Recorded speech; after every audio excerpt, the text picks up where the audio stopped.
Hello and welcome back. Welcome to our latest episode in our new series on inspiring leadership.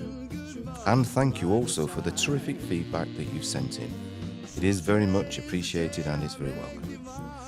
The purpose of these podcasts, as you will know by now, is quite simply to learn from the best. We want to understand what makes a great business leader. How do they focus? How do they get people to follow their vision? How do they motivate? How do they deal with failure? And how can they use their influence for the good of all of us? Albert Schweitzer said, "Example is not the main thing in influencing others, it is the only thing. We will learn from experiences, good and bad, and that will always be our best teacher. There is always something to learn. So why invent pastry when we can use our grandmother's recipes?"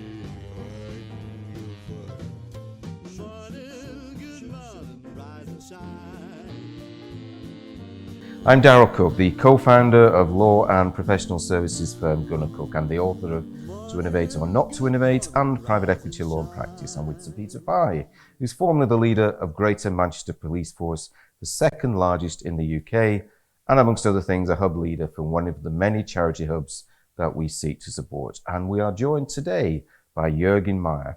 Jürgen is a professor and he holds various titles. He's the chair of the Digital Catapult, the UK Authority on Advanced Digital Technology.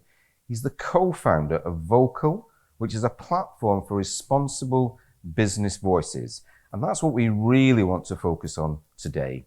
And he's the former chief executive of Siemens UK.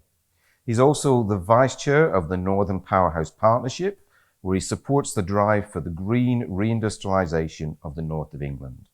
He advises startups and scale-up businesses, which are a key part of the industrial ecosystem, creating the green fourth industrial revolution. He's now also an honorary professor at Nottingham Trent University, at the University of Manchester, and at the Manchester Metropolitan University. And he became a Fellow of the Royal Society in May 2022, and a Fellow of the Royal Academy of Engineering in September 2017. And he's received numerous honorary doctorates. In 2017, he was asked by the government to lead a review into how to increase the digitalisation of the UK manufacturing sector. And the subsequent report led to the creation of the Joint Industry Government Made Smarter initiative, driving advanced digitalisation and productivity in the manufacturing sector. He co-founded vocL, which is a platform for responsible business voices. vocL believes that there's an urgent need within businesses to be more thoughtful, to be more truthful, to be more inclusive, to be values-driven, and to be socially responsible. They offer business leadership programs and they host regular events. And he believes wholeheartedly in leadership and innovation. And he believes that is the key to our future. So welcome, Jürgen. Thank you. Pleasure to be here. Perhaps we can start actually by we'll talk a lot about you, Jürgen, I'm sure, but perhaps we can start by focusing on vocL, why you set it up and why you think it is so important. I think there's two reasons, and one is I was incredibly lucky to work for an organisation that just sort of naturally believed in social purpose. That organisation was Siemens, where I spent the rest of my career, 33 years. And it was a privilege and a pleasure. And I was often out leading on socially responsible initiatives. And it could be from supporting some local charities, local arts organisation, right the way through to some larger programs like supporting the future of vocational training programs for future engineers. And to me, that, the organization just created the space for me to be able to do that. But it was clear to me that not every organization is on the same page, or even if they are on the same page, they actually, don't give their people as much space as maybe we did. So, when I early retired from Siemens, I just felt that this was a space where, if I can encourage and help others to do more in this space, then that would be a great thing to do. So that's one reason. And the second reason is that the environment in which to get business leaders to be vocal, hence the name, and to speak out on things of social purpose have got more difficult. If you take the whole divisive debate we have around woke, so for example, one of the things I did at Siemens was to very much support an organisation called the Proud Trust here in Manchester. We supported gay pride in Manchester, and these are great things to do. But now you're in quite a complex national conversation. Our organisations being too woke, not too woke. By the way, I declare I'm very woke. So we wanted to create something that helps give people some moral courage, really, to be able to really be who they are and speak out and engage in these sorts of things in what is quite a toxic national conversation. Gosh, there's just so much there in those opening remarks. Number one, I mean, Siemens, most of us would think of it as a sort of a very hard-edged engineering company, trains, railway carriages, leading electronics. It almost doesn't seem to fit that at the same time, this very strong social purpose, but it must have also been a business decision, was it? Well, I mean, it stemmed, believe it or not, right the way back from the founder. I mean, there was actually 3 founders, but, the one that everybody holds up is a chap called Werner von Siemens, and I always had it was just a little postcard in my office. And on the postcard, it said, "I will never sell out my values for short-term profit." And that is something that just, I just read, I saw the postcard every day, so it was with me. So the answer is, it might not be obvious, but, actually at the core of Siemens was that, what the company does is serve society. And when you think about it, I mean, it's providing trains, energy infrastructure. It's now very much in the digitalization of the future. Hence, I'm passionate about manufacturing and digitalization. So there is so much value you can add. But was it a business decision, and was it also about your own staff? Yeah, no, absolutely. And and again, we, at Siemens, we were very open about this. We're not doing this just because we want to be nice people and decent, Yes, I mean, that is one driver, but there is a business decision here. And the business decision is, and actually, I mean, our founder was just 170 years ahead of himself, I guess. But, right now, looking at younger people coming into your organization, they're so purpose-driven and they're so interested. And if you don't, share their values, they just won't come and work for you. So, just in terms of employing people. But then, of course, we move on to employee engagement, their excitement, and getting your people. I mean, when our young engineers, got involved in social purpose projects. I always remember one that we did with the Halle Orchestra, which was to work in partnership with Halle Orchestra, with part technology, part musical instruments, to work in a home for severely disabled children, and to see whether, you can use music and vibration, as a sort of a sensory stimulus. Well, I mean, these are just, these are great things. You go home and you talk to your family about them, don't you? And you probably won't go home and talk to your family about the program you've just been programming today. Yeah. When you moved away from Siemens into, and I think you're absolutely right, you're in an incredibly privileged position in Siemens because it's happening all around you. Everyone's doing it. And when you moved out and then set up vocL, did you find actually the rest of society isn't what Siemens is? Was that a shock to you?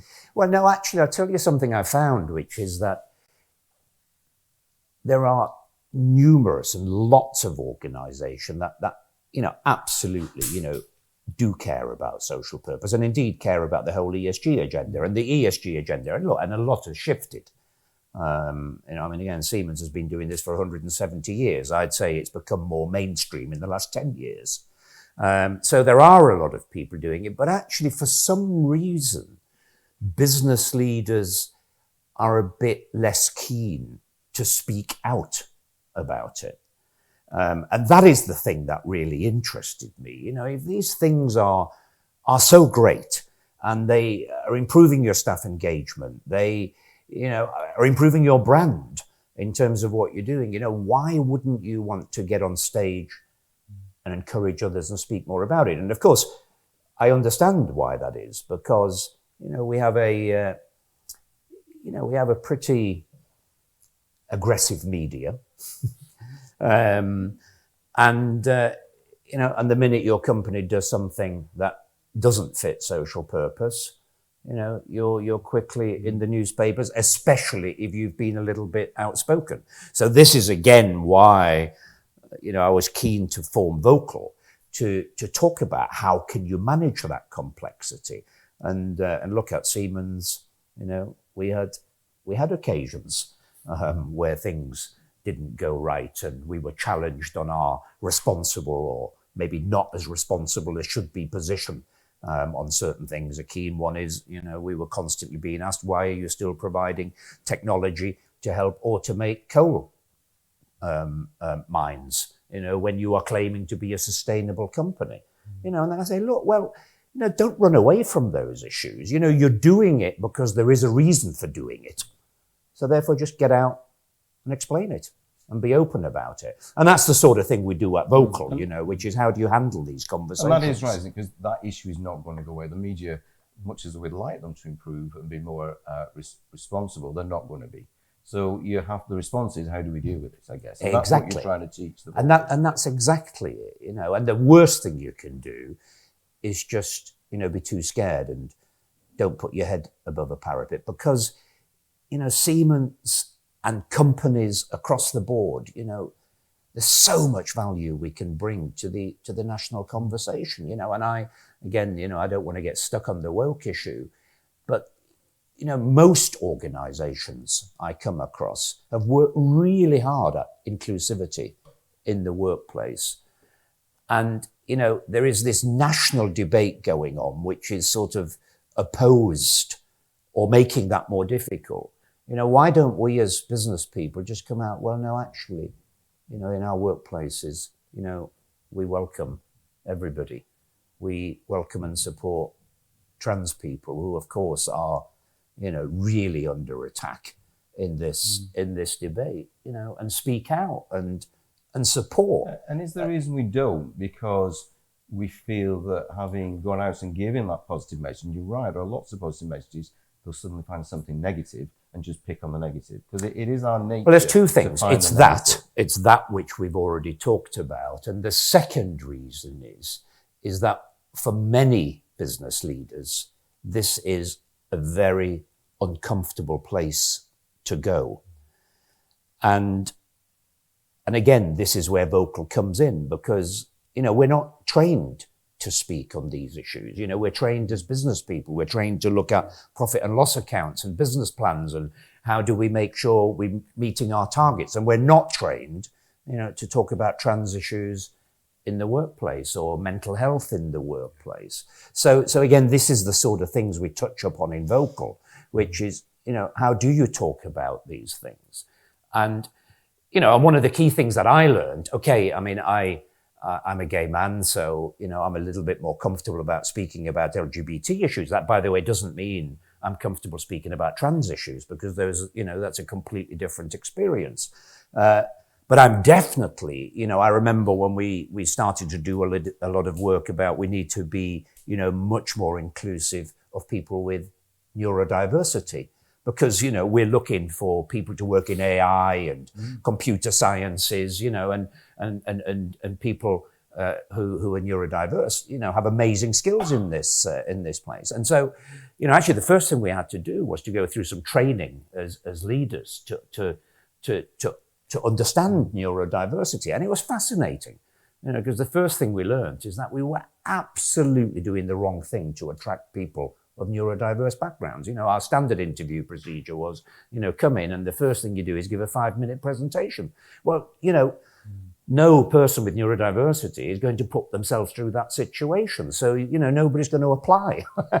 So it's this, so you really have to work hard, and you have to work hard at yourself to try and understand this. But the other thing that I find fascinating about it is actually you just have to have the right values. And, I will make lots of mistakes, and I probably made 3 mistakes already in terms of the language that I've just used in areas that I'm a little bit uncomfortable.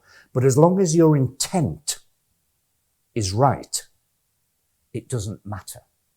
And I say this to, what pronoun do I use? If I say she and I should have used they, well, look, if you get it wrong, it doesn't matter. As long as you say, look, I'm really sorry, I'm sorry I got that wrong. I'll try and I'll do it, and then people are totally fine with you. If you go out from a thing, I'm not embracing in this conversation at all, and I'm just going to stick to he and she, and that's it, nothing else exists. You're sort of, you're onto a loser. So it's these sorts of really soft characteristics that we spend more time talking about. We've got very woke, haven't we? Yeah. I just think we've jumped right into this conversation, and we will come back to it. I'm sure we will. But actually, really good just to go back a little bit. Just give us some of your background, because I know your background. Find it fascinating. Be really good to share it. And then actually, why aren't you just putting your feet up, Jürgen? So tell us about what your background, and why don't you just put your feet up now? What are you trying to do? Well, I mean, my background is, a very sort of normal upbringing in Germany, single mum with my brother. My mother decided to marry a Brit, and we somehow ended up in Leeds. As you do, from Austria, Germany to Leeds. And, and I think the biggest sort of influence on the way I think about things was that period of coming to Leeds, without a question. Because, I'd never seen a black person before I came to England. I'd lived in these small towns, in this sort of all very protected, and Leeds was just this eye-opener. And I actually sometimes wonder what would have happened if I hadn't had that experience, and what I would think today about inclusivity if I hadn't that experience. So I had this wonderful, comprehensive school, slightly crazy experience. The standard thing to do was to, organize fights at the end of the school day, and you had to survive those. So I went through all of that, and a lot of that, and we can go into, I was one of these 80s kids that was coming out as gay, and it was in the AIDS pandemic, actually, one of the stories I always tell is saying, everybody thought they were going through a pandemic for the first time with COVID. And I kept saying, well, actually, this is my second time of going through a pandemic. Only the last time, only 5% of the population experienced it. And these things, they just form who you are. And then somehow I ended up at Siemens on the shop floor and ended up becoming chief executive. But that's a long story. So we haven't got time for that then. So let's move on. So you moved right through the ranks at Siemens. You clearly had a stellar career. You must have been a superstar running through those ranks. You won't admit to that, but you must have been. Why is leadership important? Why was it important at Siemens? Why is it important now? Well, actually, I think, I wasn't thinking a huge amount about leadership probably until the latter half of my career, So for the first half of my 30 years, I just went through, did what I did and enjoyed work, obviously, did a good job. And it was only later on that I really started to think more about leadership. I think it's partially sort of spurred on by, I was identified as one of these sort of, high potentials. I hate that word. And you go on a program and then, you get immersed and you start talking more about leadership. But also what happened that was very interesting was that it was at a point where Siemens realized the company needed to change, because Siemens, had survived and had thrived on the back of, what I would call, quite alpha male type leadership styles. That was the success of the organization. Nothing wrong with it. I mean, it worked for many, many years. But what was clear is that the world was moving into a different space. And there needed to be new leadership, and it needed to be more inclusive. It needed to be more bottom up. I call it leading from behind as opposed to leading from the front, and I hadn't even realized it, but actually I'd spent my first half of my career pretending to be a sort of a strongman type leader, whereas actually I wasn't. And so this change that was required allowed me to be who I was for the first time in my career in Siemens.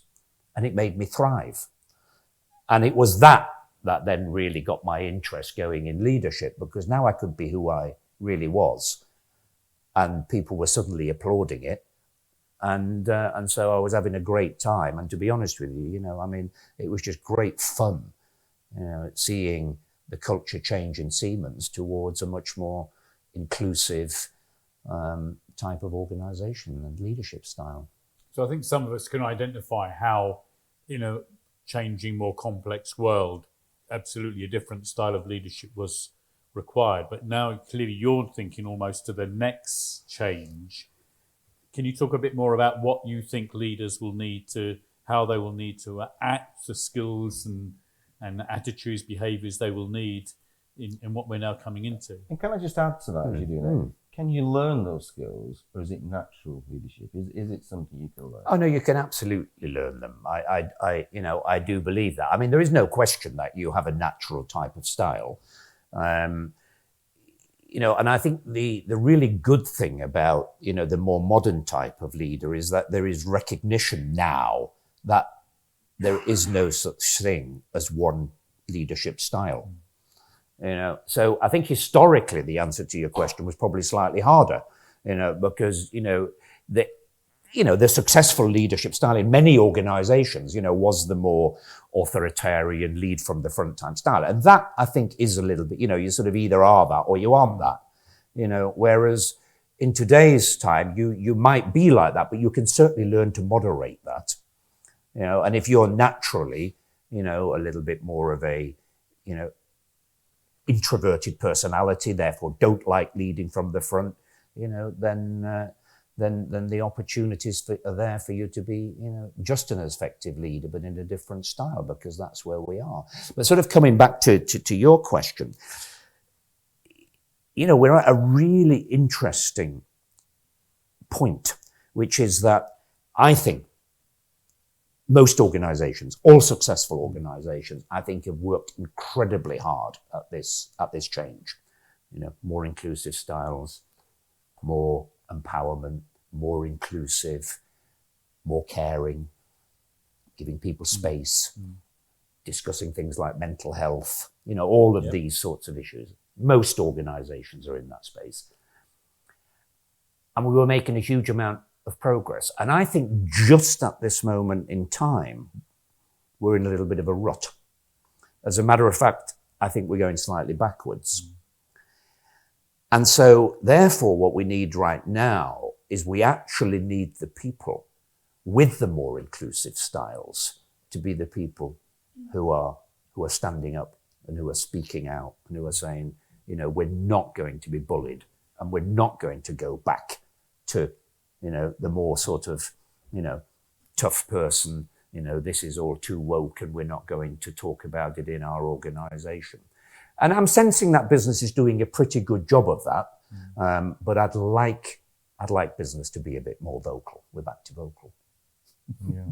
And how do we make that happen then?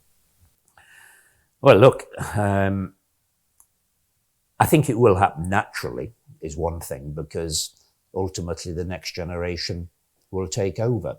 And this is what I always find so interesting, actually, which is, when I hear, some of our leaders, and let's not put any names in the room, but we've had, very senior political leaders, saying some pretty horrendous things, about LGBT people, about race. And, why are they doing this? you know, why would you not want to be on the side of the future generation? Because, you know, it is crystal clear that the future generation want something different. Now, I do know why they're doing it, you know, because they want to create a sort of a divisive conversation, and there is an older generation of people in this country that, you know, will take that narrative. But ultimately, in the meantime, you know, I think the only way we can do it, quite frankly, Darryl, is to do more so this. Podcasts like this, talking, getting out there. And great, and we're going to talk much more about woke in a second, but it is quite a shame, isn't it, really? Because to some extent now, what we're touching on is the fact that our political leaders are letting us down. So there is a kind of, the best leaders are not going into politics anymore. Perhaps they did at one time. The best leaders are not going into politics. They probably are going into business. They're probably going elsewhere and not necessarily going into politics. So isn't that an opportunity then for business to actually stand toe-to-toe with politics and actually say, you've got to listen to us. You know, we've got to be prepared to talk and take on politics. Yeah. And that's where we've got to get to, isn't it? You know, and this is why I think, you know, we're not in a great place at the moment, which is that, you know, there is this sort of, you know, move to the culture wars, let's call it that, which is very unhelpful for the sort of leadership style that I believe is more of the future leadership style. But the second thing is the partnership between business and politics has currently broken down, because, you know, we're so far apart in terms of our core purpose. You know, there's just no real conversation going on anymore. So, you know, we do need something to happen. And, you know, I mean, you know, let's see. And by the way, we're talking here about this being a UK issue. It isn't. You know, I mean, we've got exactly the same conversation going on in France. We've obviously got the same conversation in the USA. We have in Italy. My home country is staying slightly calmer, although they also have a strong right wing. You know, but we're going to have to find a way into ultimately bringing that back. I mean, I ultimately, and this is getting uber political, and you know, I am a business leader. I ultimately think, you know, we do have to bring in a different form of political system, and I'm not quite sure how that will evolve, you know, but I do strongly believe in, you know, a more proportional representation type approach in terms of being able to balance the different conversations a little bit more difficult. But we're probably straying too much into politics there. Can we go back, although, you know, because this is about leadership and about the personal dilemma, because you have, I mean, you didn't really answer the point Darryl made about why you've not put your feet up since leaving Siemens. But even before that, you were quite a public figure, and you absolutely decided to go out there, and you seem very comfortable in the media. What sort of personal dilemmas did that cause you in terms of taking that stance? Well, I think, first of all, you know, I don't think it's the role of business to speak out on every political issue. You know, I think you need to sort of pick your topics carefully. But, you know, where there is something that is quite large, quite fundamental, particularly long term, you know, where political leaders tend to think in shorter cycles, and, you know, and you're thinking in longer cycles. And these are huge transformations for the country, but also, of course, for the economy. I think you have a responsibility. So, you know, I've chosen my topics carefully. Obviously, Brexit was one of those. Just recently, I've been very vocal about what we're doing on the future of our transport infrastructure and the latest debacle around High Speed 2 and all of those sorts of topics. You know, and I think as long as you always remember what your purpose is in doing that, which is that, you know, ultimately you're fighting for something that you believe is right for the long term of society, for the country, and particularly for the next generation, then I can justify it. And yes, you get a lot of flack. And by the way, I did get quite a lot of flack from within my own company. But overall, the balance was that I think people respected you taking a strong position on something, as long as you could explain why. And as long as it sort of, you know, fitted to the purpose of your own beliefs and of the company beliefs. So yeah. And presumably that you think those dilemmas are going to get greater for the leaders of the future in terms of, yes, as you said in a previous time, the leader, the chief exec could almost control everything, control information, control, how the company worked. Now they've got multiple different stakeholders, shareholders, customers, staff. And it is hard. It is harder, but but it is fascinating. I mean, I can tell you when I was first approached, I'd been doing quite a bit of media, and then people said, or I got rang, or my PR officer rang and say, would you like to go on Question Time? Now, I mean, to be honest with you, mostly the PR department wouldn't have even told me that I've been asked to go on Question Time, because they would say this is the most stupid thing you could possibly ever do. But they did tell me, and I said, yeah, let's do it. And then I don't think we'd quite realised what we'd let ourselves in for, and the company was really quite concerned and quite frightened about what would happen. But and then I did it several times, and my experience was that even though not everybody will agree with you, including your own employees, people do respect you having a view and standing up for it. But there is my impression, it did show the commitment of Siemens to the UK. At a time in Brexit when other companies it felt like were leaving, it felt to me like, and of course Siemens is very strongly here in Manchester, it certainly felt to me like you were saying, no, we are a British company, we are committed to Britain.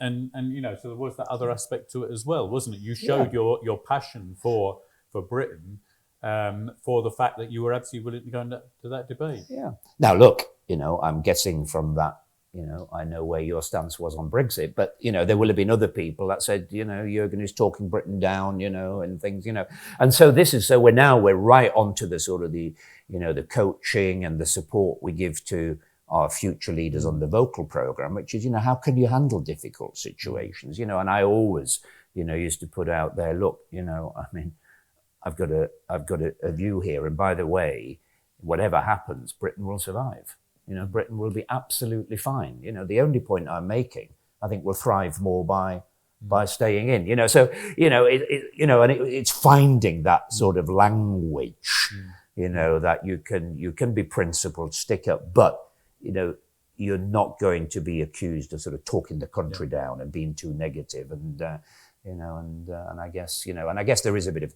you ask, can you be trained to do this? The answer is yes. There can be some training in that. To finding the right language to those sorts of things is very important. But you also need an immense amount of confidence to do that. And, this question I've asked before about kind of an imposter syndrome. Do you not feel this isn't right for me? I shouldn't be here. Where did you get your confidence from in order to do that and make that stance?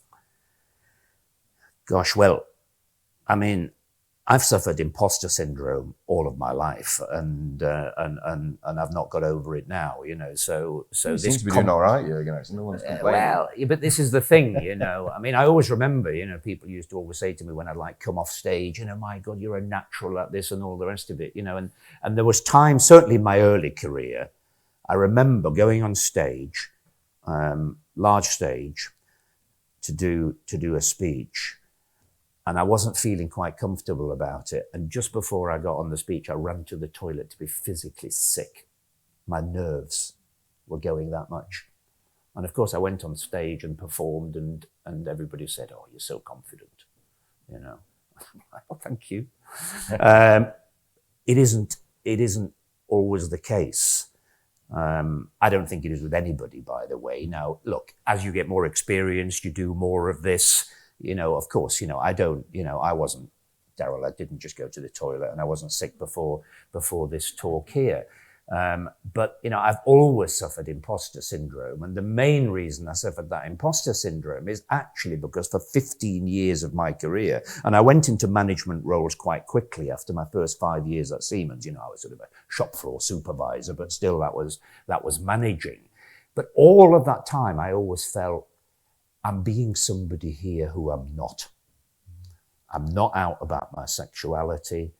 The average leader around here doesn't look like me, doesn't talk like me, and I'm sort of surviving as opposed to being who I am. So yeah, I've had that imposter syndrome all of the time. And in a way, maybe that's something that helps give me strength as well, because with that, it does sort of, allow me to really sort of draw on on my inner strength, you know, and also understand, you know, how challenging it is for people who are, you know, who are from, you know, minority, less represented backgrounds. We have a 5-minute section here where we ask some really kind of quick fire questions, hoping for quick fire answers, but I'm not restricting you. So I'm going to kick off and then Peter will ask them. What would you say is who would you say is the person that's influenced you the most? That was my godfather. I think I mentioned right at the beginning that I grew up with my mum because my father had left home. So there was no father figure. So my father figure was my godfather, a very successful engineer in the company Siemens. There's a story. You know, had created a very nice life for himself, but always stayed extremely grounded. And I remember when I was very young thinking, you know, I'd love to be as successful as he is and stay as grounded as he is. So that was a role model for me. Is there a particular quote that you would mostly turn to? No. That's a good quick I answer. sort of, you know, so no, I'm not one of these people that has one quote. But I do sort of keep certain current ones in my mind, and one that I use quite a lot, and I think is probably relevant to the conversation we were just having, is I thought Emily Maitlis gave an amazing lecture. I think it was about 18 months ago, about sort of, you know, her role in media, and the quote that came out of that was to say, we've got to find a way of not normalizing the ridiculous. And I like that. I was going to ask you what book you'd read which had the most impact on you, but we had a conversation just beforehand. You said, "Oh, I'm not a great reader." And you said, "Well, I sat in the middle of a bookshop here, actually." Earlier. Oh, do you know? You said to me, and "I'm not I a was great reader," worried. but is there a book that's? I was worried about this, and I'm coming to give this talk. And honestly, I love the bookshop, and I'm definitely going to come in here because the mistake I make is that you know, people do recommend books, and then I sort of go on Amazon and I order them, and then they come, and then I don't read them. But you know, but actually, you know, just being here today, I think that just touching a book and maybe speaking to somebody about it, I think will make me read it so much more. But there is a book I'm going to mention, and it's really ancient old, but it's again, it fits to the story that we're talking about, and it's a really old book called The Road Less Travelled, and there's actually a new version of it further down the road less travelled by somebody called Scott Peck, and I was just going through I'd burnt out, and I was suffering serious mental health, depression, all of that, something I've talked very openly about also within Siemens, and somebody recommended that book, and honestly it was like a lifesaver, because the book basically says that what you're going through right now, which feels like it's the most terrible thing that's happened to you, is going to be one of the best things that's ever happened to you, because you will have learned, you know, the absolute edge of your vulnerabilities. And I hadn't up until that point in my life. You know, up until that point, everything was going far too swimmingly well. And so to get that lesson, along with some, you know, cognitive behavioral therapy and all of that, you know, was incredibly helpful. So books can be very powerful. What's the best advice you'd give to somebody starting out now? That's always really difficult, isn't it? You know, but I think it's that core to your values. You know, and and it's a difficult one because, you know, all of us who work in larger organizations, it's particularly hard if you work in politics. You know, you have your core sets of values, and they will have to flex slightly. They have to, you know, because things happen, an organization will go somewhere you're not quite comfortable. But what is that point where you know it just takes you over the edge, and what will you do at that point? You know, and it's, you know, so stay core, but be prepared for that flex and how you will react. So it's knowing what's your line, what would you resign over? Yeah. If you were king for a day or prime minister for a day, what's the one change that you would make? The first change you would make? I think I know the answer. I think you mentioned it earlier. Well, look, if I was king just for a day, I would just go and get pampered and It's a serious question. and just enjoy just for a day. But if I were allowed the job for 3 months, there's no question that I think I would stray beyond what the head of the royal family is allowed and try and bring some change to UK's political system, particularly in terms of where the boundaries are on integrity. What makes you laugh? What makes me laugh? Little stupid jokes. Can I tell you a funny joke? Have we got time for a quick joke? We've definitely got time. Yesterday I was Not chatting sure. I with don't know if it'll end up in the program actually. No, it's really funny. So I was met with a chap at a dinner yesterday, and we had a similar background, both from Germany, ended up in the UK. He's actually spent some time in Russia, so he was like 3 or 4 languages. I only speak 2. And we were talking about this, and he said to me, "What do you call a person who speaks 2 languages?" Go on. What do you? Bilingual. Bilingual. What do you call a person who speaks multiple languages? Multilingual. Multilingual. What do you call a person who only speaks 1 language? Unilingual. Unilingual. British. There you are. You see, it made people laugh. Okay. Right, we might keep that in. What's a secret about you that would surprise anyone who thinks they know you well? I did have a girlfriend once. That's a good one. We won't go any further. I think we know the answer to this one. Would you rather have less work to do or more work to do? I think we know the answer to that one, don't we? That's an impossible question. The answer is definitely less, but the minute I do, I want more, so yes, both. Okay, and last one. If you didn't know your actual age, how old do you think you'd be? Oh, my word. Well, it's not how old I would be, it's how old I'd like to be. And I'd say, physically 10 years younger, mentally always 10 years ahead. Good, a great answer. It's a great answer. I love that.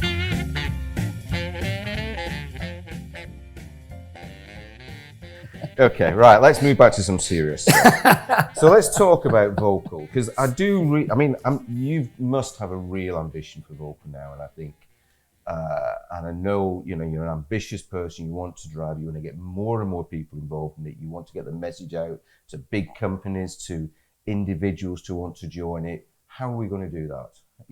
How do we do that?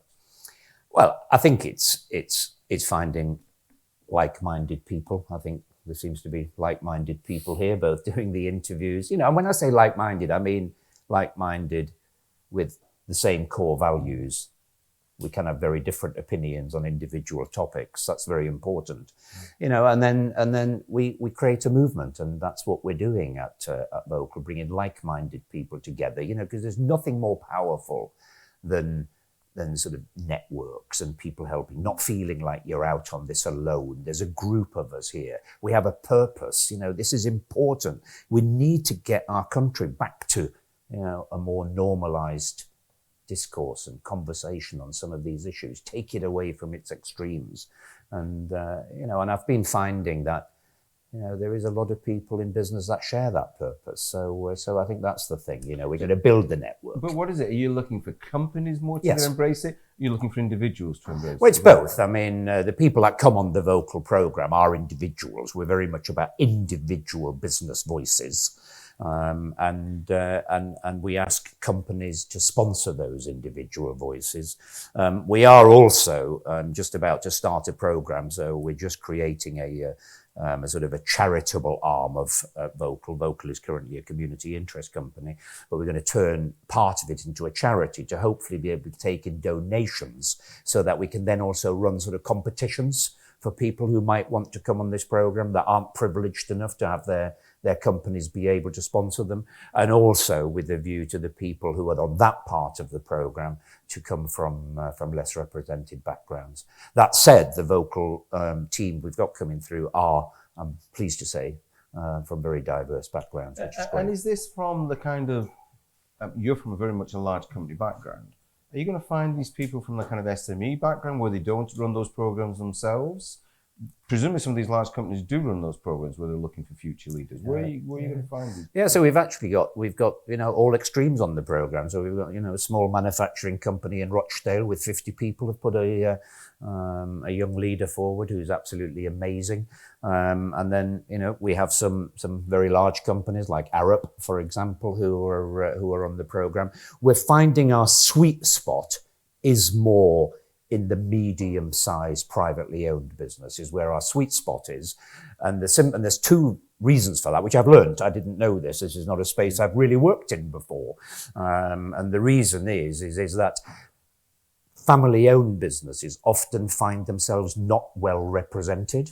They feel the larger corporates are sort of represented by the business organizations and all of that, whereas family, there is the Institute for Family Business and things, but they're not as represented, point number one. And number two, I think, family-owned business are often just prepared to just put their head above the parapet just a little bit more because they don't, have the shareholders breathing down them quite as much. So what sort of training do they get when this individual, the company is the sponsor of it, the individual comes on the program? What sort of training do they get? Yeah, so there is a mentoring program. So every vocal voice, as we call them, gets allocated a mentor where they can talk through, how would you do a particular, going out and doing a blog, going on the media, doing something on a particular topic.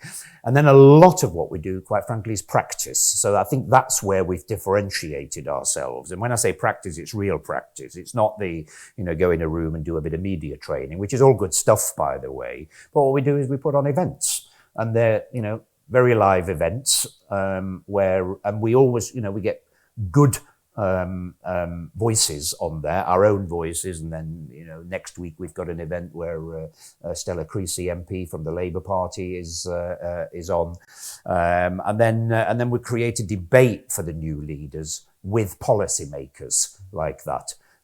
You were at an event recently where we had the leader of Manchester City Council, Bev Craig, talking to our people, and we sort of create we put a bit of sort of tension in the room, and we ask them to practice their voice on, on some sort of, current debate issues, climate change, future of transport, maybe woke, and these sorts of issues. A lot of practical sort of training. And then we also obviously do our networking, and we have a platform where people can test things out. And And for people coming through and people perhaps listening to this podcast who, and we're in a bookshop and there's lots of books you can read, there are courses, there are podcasts, there is such a rich world out there.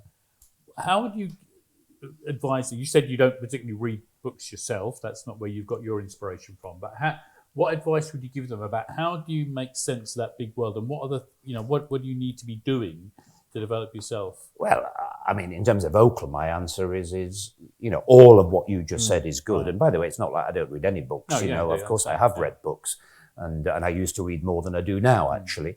But this is the practical version of that. This is the practical application of all of that sort of, what you've already tried, what you've read in books, what you've learned in your media training. Right. This is the practical version. How does your voice have impact? And actually, I mean, there's one of our vocL voices. She's the production engineering manager at Brompton Bicycle, so a brand that many people recognise.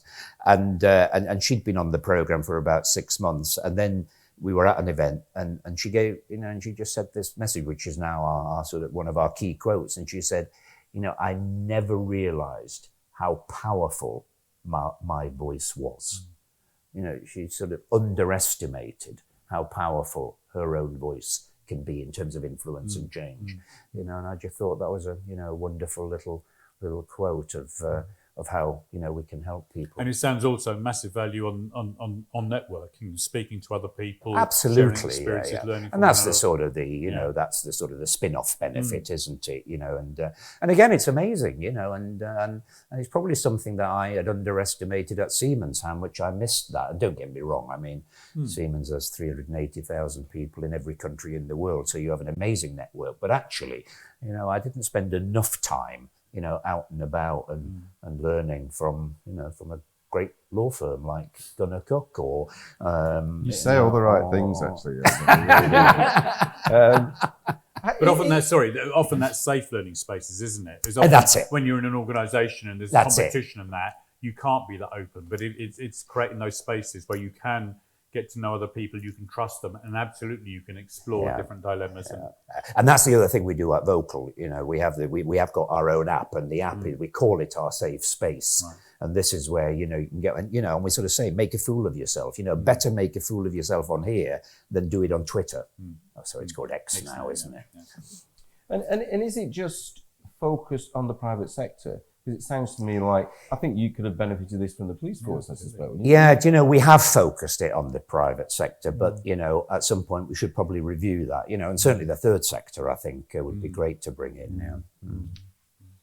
Okay, in a second, I'm just going to open it up and see if there's any questions. But I just want to ask you one question to finish off, Jürgen. How do you want to be remembered? Well, I love what I've done in terms of the sort of the industrial, which we haven't talked about very much at all, actually, in this, but the creating wealth. We might have a question or two on that. Creating wealth through new industries, and particularly through the green industrial revolution. So I think, if I were to remember it as anything, an industrialist who had a strong social impact. Okay, great. Have we got any questions? I think you alluded to the first question I was going to ask, which was about some of the awful things that we heard at the Tory party conference yesterday, which shocked me. So I'm not going to ask you that question because I think it would open up much bigger. But I've got a question about how power corrupts, because we've seen so many cases, and forgive me, but we've seen it in the police force, we've seen it in politics, we've seen it in religion, we've seen it in the fashion industry, we've seen it in the entertainment industry in such awful, awful ways. I've got two questions. One is, why does it corrupt? And the other question is how do organisations, businesses and institutions screen against it? Because some absolutely awful people are becoming corrupted, and the damage that's being done in society. I used to say that actually it's interesting, it doesn't seem to affect industry less, or it affects industry much less, because it always seems to be in the media, in the entertainment industry, in the church, in the police. But actually, as we've seen recently in the fashion industry, it does have an impact. So it's a difficult question. I'm sorry to well, no, it's a difficult but a very important and a very rich question, and there's so many things come into my mind as a response, and the first thing I would say is just balance it slightly and say, look, what you say is absolutely right, it's horrific, and we need to really work much harder, and I'll come on to that. But, I do also wish we could get more of the good stories out there. For every bad story, there are so many great things that companies are doing all of the time. And maybe that's a way of balancing it, actually. But having said that, you are absolutely right. And we have a couple of problems, and one is that, and it's not just in the UK, but, when you have the regulator, government, not being particularly compliant and, not being on message, what it does is it sort of, it gives oxygen and it gives voice to the people who are more likely to be corrupt. If we take the extreme example in America, why are so many people still championing Trump, when he's now actually being, found out to be, having been a criminal in court? And the answer is that is the member of society who actually quite like, cheating a bit and making a bit of a bit of corruption to get rich and all the rest of it. So, it's got to start right at the top. And then, of course, you move right down to corporate level. And at corporate level, again, I mean, it's all down to leadership. And I can give you a personal example. I mean, at Siemens, we always thought we had no problem with this at all. And then we got caught out. And Siemens suddenly was found having bribed for all sorts of contracts all over the world. And my goodness, the shockwave it ran through the organization. 3 of our board members were arrested and all the rest of it. The police came into my office, and were investigating all of the things that we did. And that led to a program, that honestly, we tightened up so much on compliance, on training for everybody. It's like, this can never happen again. And I learned so much through that period. The thing is, how can you do that in companies without doing the bribing in the first place, I guess is the answer. But I think it's also, isn't it? It is about the nature of your organisation. It is about flatter organisations. It is about lots and lots of avenues in where people can raise concerns. It is about that style that you're open for challenge, isn't it? And some of the organisations that we mentioned in your question are ones that have always closed down challenge, almost, and almost not allowed it at all, and invested too much power. And you mentioned the church. Pope Francis is very, very clear about that at the moment. But I think you see so many other parallels, isn't it? It's about the style of your organisation.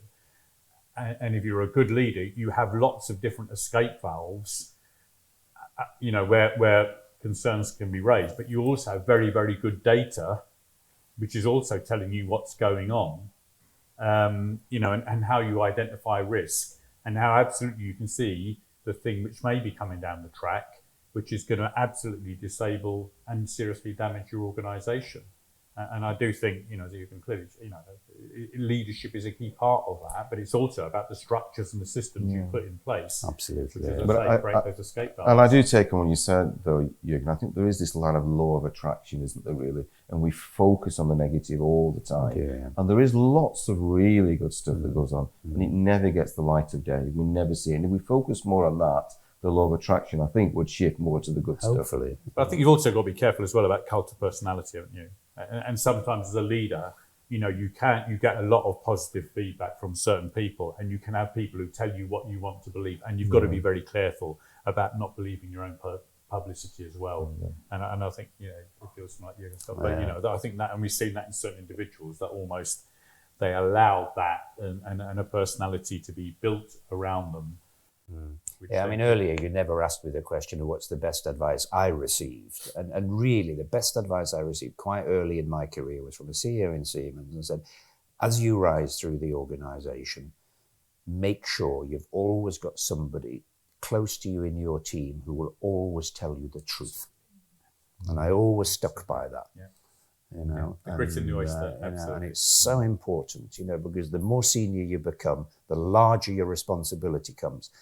People find it quite hard, and you do get all the pat on the back, you did well. But to have that person to say, do you know, what you just said, that just didn't come over well, and by the way, there's something going on over there, I think you really need to pay attention to that.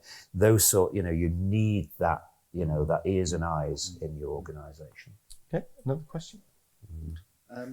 In vocL, do you give special attention to training people and advising people on how to be successful and deal with the global community? Because one of the great rationales of Brexit was that Britain's a global trading nation and that our future is with Africa and much further environments. But when you look around, I can't see any businessmen doing deals, trading in those countries, setting up business in those countries. So do you get that, as a kind of client request that you focus on that? And how do you deal with that? Because I think Britain's become much less global. But that's just my perception as a lawyer. But I don't think we trade like we did, obviously, 70, 100 years ago. I think we've lost a lot of that ability. I'm just interested from how you see that. It's a really good question. And I mean, and I'll honestly answer the question and say, no, it's not been a request and it's not a particular focus. Our particular focus has been our sort of, generally how do you, punch through on your messaging of, being socially responsible and a leader for greater sustainability, etc. in the UK. Now, having said that, I think many of the companies that are on the program are always looking at of how they do that in a global context.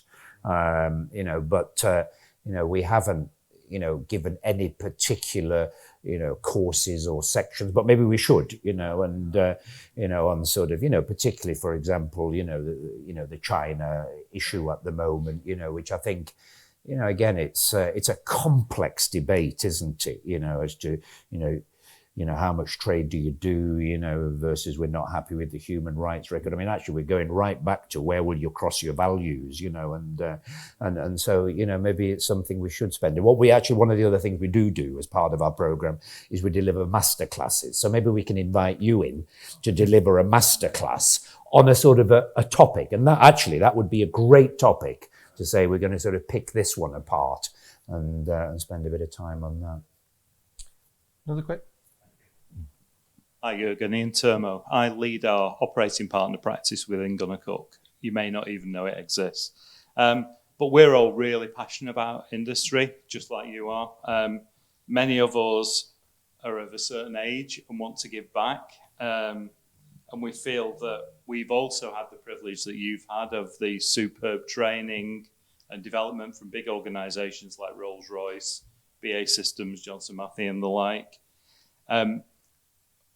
Our related question is one of development of leaders, but also the technologies that go with modern manufacturing facilities and how we actually get the message out so that we can help, before we all hang up our boots, help industry and pass on some of the knowledge that we've gained as a team over the years to make sure that they can address things like ESG and know as leaders what technologies and processes and good leadership really means in industry, and I feel that's really missing at the moment. What's your view of that? Well, I mean, I guess there's two ways of looking at that, isn't there? But I mean, I think the strongest way of doing that, for anybody who wants to give back is to join some form of a mentoring organization and a mentoring platform. And there are so many of the, so vocL happens to be it's a bit more than a mentoring platform because we offer a whole leadership program, but a key part of it is mentoring. But there are numerous, mentoring platforms out there. I support a leadership program that KPMG runs. I just spoke at it last week, and it's not for KPMG partners. This is KPMG running a program for their clients of, board level minus 5 years sort of, people who are coming through, and to come and speak and be part of that and support and mentor, I think is a very powerful way of doing it. So that's one. And then, of course, the second thing is, that I do think companies, and obviously companies like Rolls-Royce, like BAE Systems, all the ones you mentioned, they're pretty good at this. And again, I can only refer to what we did at Siemens. I mean, honestly, when we suddenly realized how big this digital transformation was going to be, the programs we put in place for everybody from junior management through to middle management, on what this means to us as a company, what it means to our clients, what it means to how we're going to operate. We really took it seriously.